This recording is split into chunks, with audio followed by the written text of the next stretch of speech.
I'm back in the video, and today we're going to be talking about Smackdown. Y'all thought I freaking forgot? No, I didn't. I said any means necessary. I am going to be talking about Smackdown with you guys, for you guys. Because there's some things that went on in the past few weeks, and I may have talked about it in a Thursday Rambles, but we're going to be talking about Smackdown that took place. And first off, we're going to talk about the man, one of the few men of the few hours, and that is Drew McIntyre. Drew McIntyre is full of it. Every scenario, he's low-key the one who's being full of it. Because due to his own actions, he lost the title. Due to his own actions. Like, we can say it was Jacob who interfered, but that's really not what caused him to lose the title. It's the fact that he can't mind his own business. That is why Jacob decided to make him cost him the championship. If we could be honest, Cody would have found a way. With how things have been going, Cody Rhodes would have found a way to retain that title. So I ain't gonna shoot. He may have I'm not, you know what? I was gonna say something real funny about Cody, but I'm not gonna do that because homeboy got put down, and we're gonna get into that later. Now, Drew McIntyre decided to quit on national television on the beginning of SmackDown just for him to interfere in Jacob Fatu's match with Trick Williams. Now, after Jacob does his thing in the beginning with kind of, I would say, standing up to Drew McIntyre, Trick Williams is being Trick. And I appreciate them deciding to use him in situations like these. And use him, give any opportunity to use Trick Williams, because the way the crowd reacts to him is not something that every freshman, every newbie on the main roster is going to get. And Trick got that organically. There was nothing that making him got it. It's just him. Just all him. So I really appreciate that. But Drew McIntyre comes back and unquits like he did the last time and interferes in Trick's and Jacob's match. Now, that most definitely is going to be a WrestleMania match. If not, I don't know what the direction would be for WrestleMania with Drew and Jacob. I just think it's a surefire way to squash the beef, because apparently, Drew is the one who kicked Jacob's teeth in. I don't know if that to be true. I'm still on the fence about that. I'm still looking at people. I'm still like, And especially with the actions of Randy, I have my eyes on him. Because I just think that you kind of mischaracterize these wrestlers when you have them go on with a mystery like, oh, who did it? Who done it? Oh, I didn't do it. I didn't do it, but I wish I would have done it. Like, that type of thing. What's the point of doing that? When these wrestlers are heels and they would say, it was me. Like, Drew would have said, it was me. First off, right on the bat. Because who gonna stop him? That's just what I believe. That's what I think. That's the character that Drew McIntyre gives for me. But it is what it is. The MFTs had a match between the White Six. Now, I appreciate the fact that they're finding ways to use both of these groups. I like how they are continuing to build a story with Tama Tonga and Shinsuke, because that right there is a thing. That right there is going to be something, and I don't know if it's going to be Tama seeing, okay, bro, you might be right, and then Solo, whatever they got going on there, I'm excited for that one. But currently, in the YS6 and MFT thing, we're going back and forth. We're going to go back and forth with this. I just see it. I just see it. Like, come WrestleMania, I need them to wrap it respectfully, because I like both groups. And MFTs, I miss Summer Solo. Like, I know, I mean, I unironically miss Summer Solo. I do. I do. And I want to see Solo get into some mess on the main event scene. I want him to cause some chaos. I just do. There's no explanation further than that. Like, that's my guy. Solo is my guy, and I will never be ashamed of that. I remember I was at Smackdown, and I was cheering loudly for Solo, because it's my guy. That's just my guy. It's been a long time coming for this match, Jade Cargill versus Michin, because Jade was the one who injured Michin on purpose on the holiday tour, and Michin has just been kind of not holding her tongue when it came to Jade Cargill. And sometimes it was for the aid of her friend B-Fab, but sometimes it's just because Jade's been a little jerk. She's been a little jerk on that roster. Sad to say, effort does not always mean execution.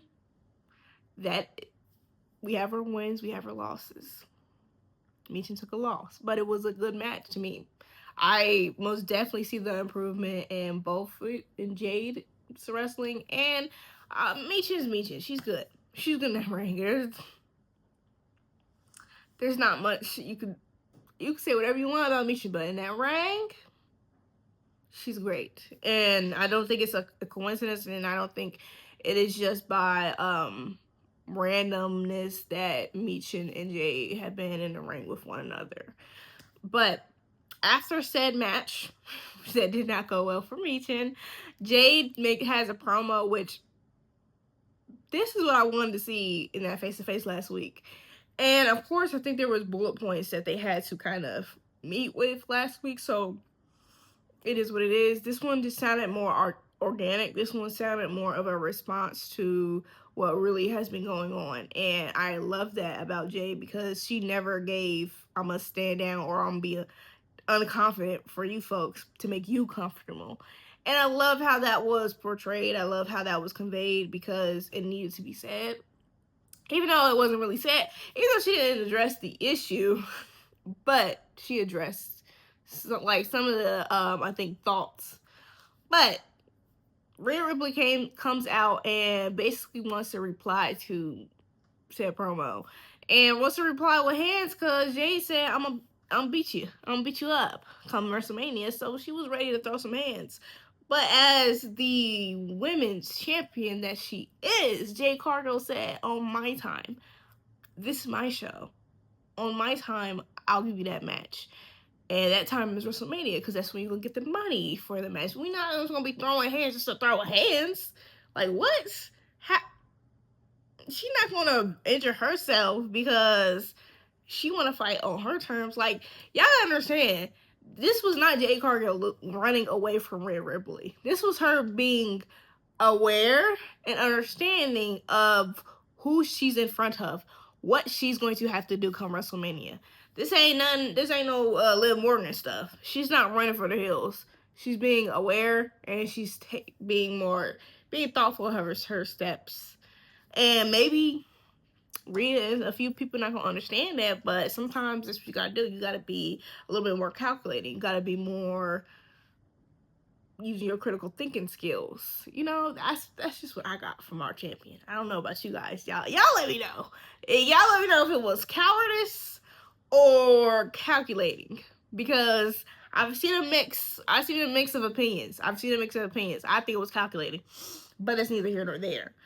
I don't think that they mix the promos the right way. But again, it could just be me and my ears. But when Julia and Kiana had their promo talking about, you can't even beat Kiana. What you talking about? You want the championship? I was kind of confused. I don't know. Like, I said, hey, maybe did I miss something? Was this on commercial break?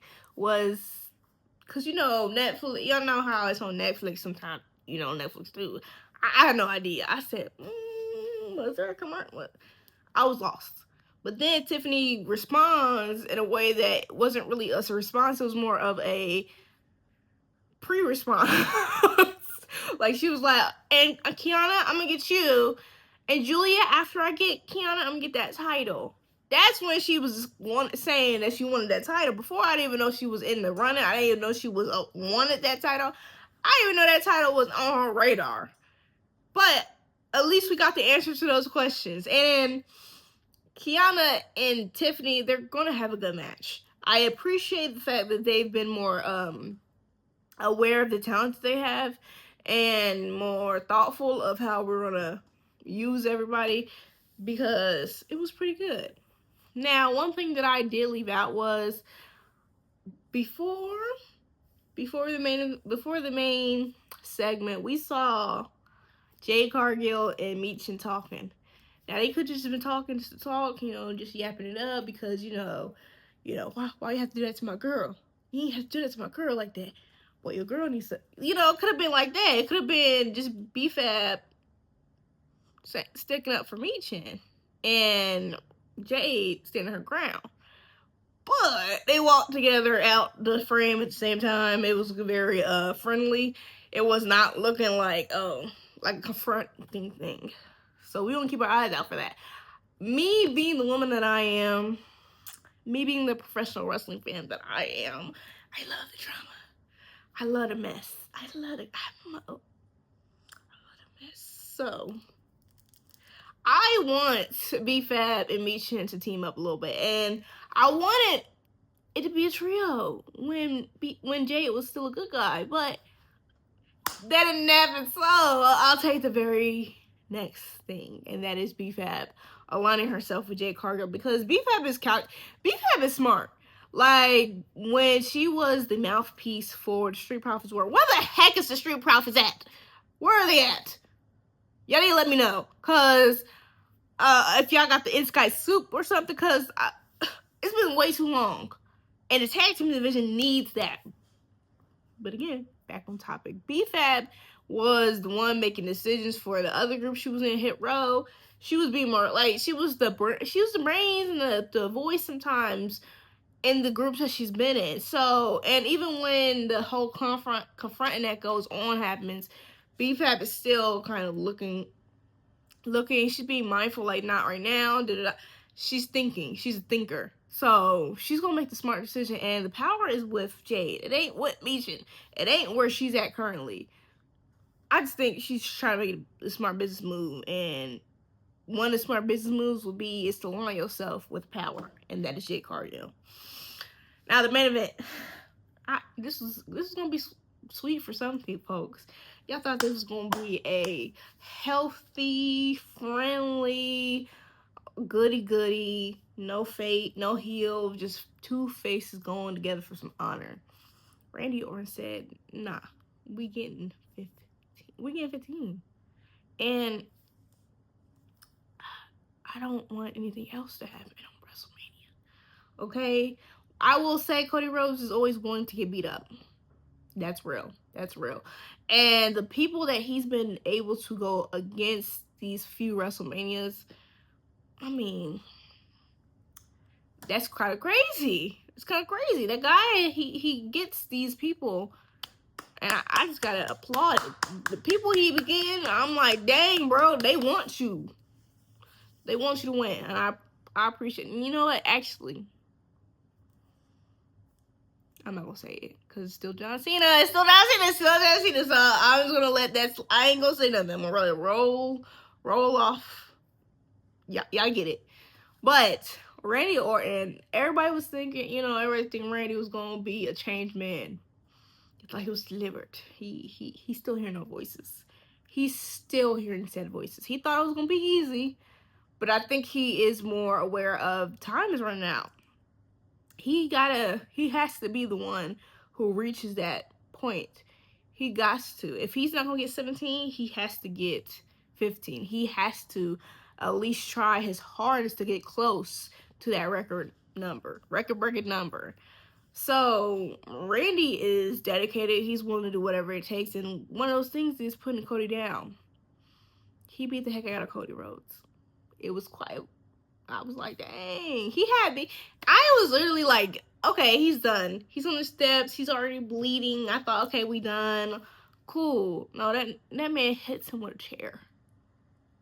I said, I know what wrestling is, but even I was surprised. Even I was shocked. Even I was appalled. But I'm willing. I'm ready and willing, and I'm gonna be sad come WrestleMania, because Randy and Cody not gonna make it easy for either one of them. But you guys let me know how you guys felt about SmackDown as a whole. What are your thoughts about Randy Orton versus Cody Rhodes? Of course, it was a better decision. It was a better decision. I will be honest. I still feel bad for Drew, and I still think that Cody versus Randy could have happened before, but neither here nor there. Thank you for watching. Please like, comment, share, and subscribe, and I'll see you guys next time. Bye!